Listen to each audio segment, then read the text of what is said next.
আসসালামু আলাইকুম। আপনারা দেখতেছেন ২ নং মালিখালী ইউনিয়নের রাস্তাটার কি অবস্থা। বিগত ৬ মাস আগে একটি ঘূর্ণিঝড় হয়েছিল রেমালে ভেঙে গেছে সব রাস্তাঘাট।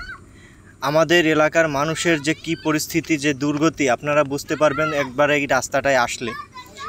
মানুষগুলা হাঁটতে প্রবলেম হয় এবং পিছলে খেয়ে পড়ে যায়। জায়গায় জায়গায় ভেঙে গেছে প্রায় অনেকখানি জায়গা। যে আসছে সে বুঝবে।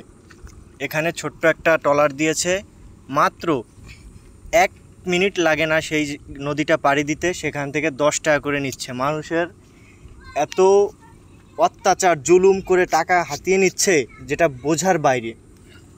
এই যে স্কুলের যে ছোট ছোট মেয়েরা হাইটে যায়, অনেক সময় আছে পানিতে পড়ে যায়। আর বড়দের কথা তো বলি না, তাদেরকে দেখলে তো আমার আরও মায়া লাগে। যার কারণে আমি পারি না। আমার যদি সামর্থ্য থাকতো, টাকা পয়সা থাকতো, তাহলে আমি এখানে একটা কালভার্ট কিংবা রাস্তাঘাটের ব্যবস্থা করে দিতাম। কিন্তু আমি গরিবের সন্তান, এজন্য কিছুই করতে পারি না। শুধু দেখি আর রাত্রেবেলা ভাবি যে এই দেশের নাই কোনো মন্ত্রী, নাই কোনো চেয়ারম্যান, নাই কোনো সাধারণ জনগণে কি করবে বলেন।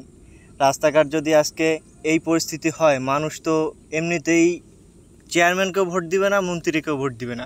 শুধু শুধু গাঁজাখোর দিয়ে কি করবে এরা।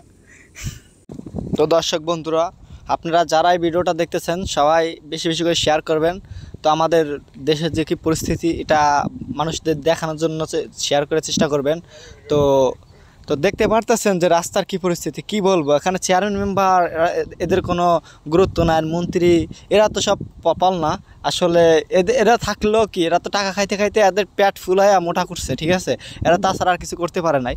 তো আপনারা যারা যারা ভিডিওটা দেখতেছেন বেশিরভাগ শেয়ার করবেন, যে শেয়ার করে আরও 10 জনের কাছে পৌঁছে দিবেন যে ভিডিওটা দেখার জন্য যে কি পরিস্থিতি মালিখালী ইউনিয়নে, ঠিক আছে। তো আপনারা আর কি বলবো, দর্শক ধন্যবাদ, আসসালামু আলাইকুম। ভিডিওটা সবাই শেয়ার করে দিবেন।